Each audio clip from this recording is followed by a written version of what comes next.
Keskustelin aiemmin tänään tunnetun ukrainalaisen toimittajan Ilja Ponomarenkon kanssa. Hän on seurannut sotaa työkseen vuodesta 2014 alkaen ja esimerkiksi Twitterissä hänellä on yli 1 miljoona seuraajaa eri puolilla maailmaa. Tänään tavoitimme Ponomarenkon, kun hän oli juuri palannut pääkaupunki Kiovaan tuolta Harkovan alueelta. Good evening, Ilya.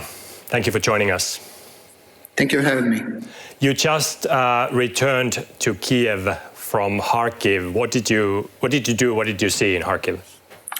Well, we got a chance to see the territories that had been liberated as part of the very recent Ukrainian counteroffensive operation in the Kharkiv region. So I had a chance to visit the city of Balaklia, which was the first major city to be liberated with this quick Ukrainian operation. So people are extremely glad that they have been liberated and the Russian had gone, because not many things were good and stable and safe about, the presence of Russian military in those places. And besides, there have been lots of the local people. They tell us and me and other reporters who had been present on the ground. They tell a lot about violent acts against civilian population. In general, my biggest impression was that all those territories had not had any sort of care and assistance in terms of infrastructure, in terms of human life. The last 7, let's say, months, nobody had been caring for them. So they need a lot of time to recover. Right. How do you see the situation in general from Ukraine's point of view now that your troops are making tremendous progress? Well, it's definitely safe to say that it's a new period of war. It's a new phase. It's the third phase. First stage of this war was the so-called Blitzkrieg, in which Russia made its first gains.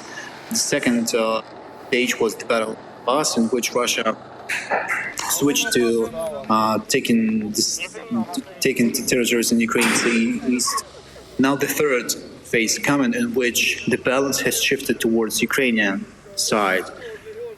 And besides, at the same time, and with this new balance, Russia finds itself not capable of waging any new offensive operations, and even not capable of stabilizing the whole of the front line and holding on to the whole of this 1,000 kilometers long front line. So they simply fall short of manpower. Yeah, as you said, Russian troops, they don't seem very capable at the moment. So what are you expecting to happen during next weeks and next months? It's a big question, and it's very hard to predict, because we really have very little information about the capacity of Ukrainian military right now. From the point of view of offensive capabilities still available following this offensive operation, and also reserves. There's a bit of understanding that Ukrainian military seem to have not yet exhausted the full of its